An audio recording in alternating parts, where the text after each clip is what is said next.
ஆந்திர மாநிலம் நீர்கட்டுவாரி பள்ளியைச் சேர்ந்த கைத்தறி தொழிலாளியின் 7 வயது மகள் அதே பகுதியில் உள்ள தனியார் பள்ளியில் 2ஆம் வகுப்பு படித்து வந்தாள். கடந்த திங்கட்கிழமை மகா சிவராத்திரியை முன்னிட்டு பள்ளிக்கு விடுமுறை விடப்பட்டது. மாலை நேரத்தில் சிறுமி வீட்டின் அருகே வழக்கம் போல் விளையாடிக் கொண்டிருந்தாள். திடீரென அந்த சிறுமி காணாமல் போனாள். நீண்ட நேரமாக சிறுமி வீட்டிற்கு திரும்பாததால் பதற்றமடைந்த பெற்றோர் அக்கம் பக்கத்தில் தேடினர்.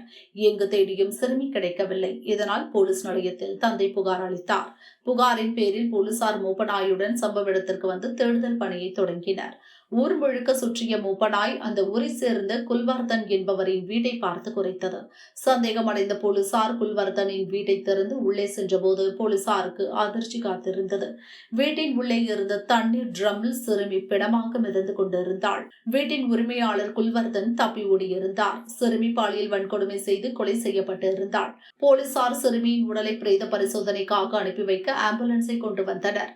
அதற்கு ஊர் மக்கள் குல்வர்தன் வீட்டிற்கு திரண்டு வந்தனர். குல்வர்தனை கைது செய்து தங்களிடம் ஒப்படைக்க வேண்டும், அவனை அடித்தே கொன்றால்தான் எங்கள் ஆத்திரம் தீரும் என ஆவேசமாக கத்தினர். அதுவரை உடலை பிரேத பரிசோதனைக்கு அனுப்ப விடமாட்டோம் என கூறி கிராம மக்கள் போராட்டத்தில் ஈடுபட்டனர். சிறுமி கொடூரமாக கொல்லப்பட்ட சம்பவத்தை கண்டித்து மகளிர் அமைப்புகளும் போராட்டத்தில் குதித்தன. இந்த விவகாரம் மாநிலம் முழுவதும் பரபரப்பை ஏற்படுத்தியது.